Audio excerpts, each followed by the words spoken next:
Welcome back, everybody. Today I'm going to be sharing my personal must-haves for home blending. So obviously the first two things you need are food and a blender. I do recommend a Vitamix or a Blendtec. It doesn't really matter which model. And the reason I recommend those two brands is to handle that kind of a workload on a regular basis and get the food pureed fine enough to fit through the feeding tube. You really need a high-powered blender. You can use a lower level blender at first if you need to until you're able to invest in a Vitamix or Blendtec.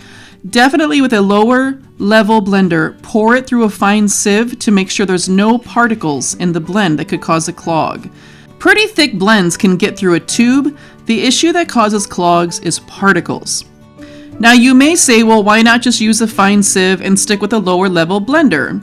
The reason I discourage that for the long term is because a lower level blender just can't handle that kind of a workload, and you're gonna burn out the motor and go through blender after blender over time, and you're not gonna save yourself any money. If you get a Vitamix or Blendtec, it's gonna last you for years. They have an excellent warranty program. If cost is prohibitive for you, Blendtec does have a medical discount program. Contact Blendtec. They'll send you a form. It needs to be signed by a doctor or a dietitian just to verify that the person has a feeding tube. And last I've heard, they sell them for about $100. Now, food and a blender are the only two things you have to have in order to do a home blended diet. But I've found some products that were really helpful and just made the whole process easier. A blender spatula. If getting purees out of a blender is a regular part of your life, definitely get a blender spatula. This reaches all the way to the bottom really easily. It's really long, so your hand doesn't have to get down in there and get dirty. And also just that nice rounded end gets right around the blades really well, so you can get as much of the food out as possible and really easily. I stored my son's blends in Blendertainers. Make sure you get the kind that are freezer safe if you're planning on freezing your food, and they held up for years. You can get 40 of these for $25.99 on Amazon, and they're really great for storing meals in the refrigerator or in the freezer. I just liked that they were cheap and I could get a whole bunch of them. When you're on the go, a blender bottle can be a lifesaver. It's got a wide open mouth to pour food into, and the lids snap on really well. The problem with these now is that with NFIT becoming what things are moving towards for many people, the outside of that NFIT will now get really messy when you go to pull that up. So definitely if you use this or any other container, make sure you bring some paper towel or something to clean that off.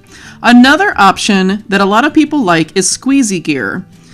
The reason people have liked squeezy gear so well is the tip of a syringe, a non-NFIT syringe, fits perfectly into that hole to draw out food in a very clean way. Again, if you're using NFIT, this probably won't work as well for you, and I would recommend something else like a blender bottle. But if you're using legacy syringes and connectors, the squeezy gear will work great for you.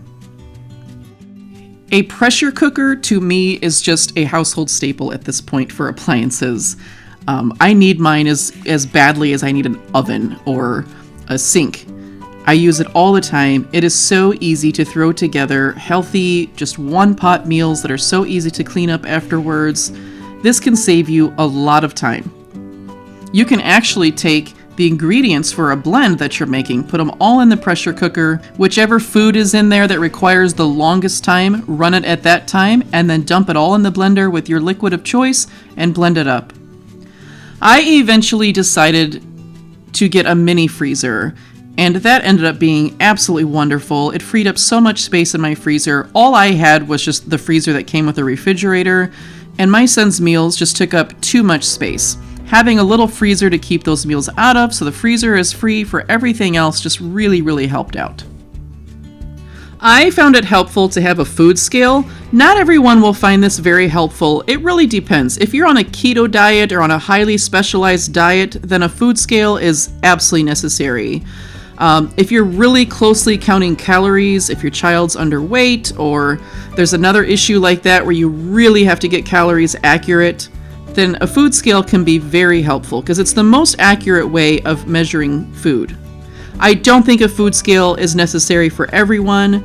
If your child is not on a highly specialized diet like keto, if their weight is great, and you're just making meals and popping some in the blender, that's absolutely fine. You do not have to be super formulaic and calculated to do a blended diet, but in some cases, a food scale can be very handy.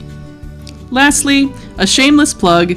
I do have a book, if you weren't aware, called Tastefully Blended. It has over 100 recipes that are suitable for both oral and tube feeding. There are recipes that are dairy-free, gluten-free, free of top allergens. Some are vegan, some are vegetarian, some are not. I tried to think of as many needs as possible when I wrote the book so everybody would find some recipes that would be helpful to them. When my son Bradley became able to eat some smooth purees by mouth, I needed some recipes that tasted good but could also go through the tube, and nothing like that existed, which is what led me to write this book. In addition to general blending recipes, it also has recipes for calorie boosters, meaning high-calorie blends you could add to a blend without affecting their taste or ability to go through the tube that take up very little volume. And that's it! I really keep things pretty simple.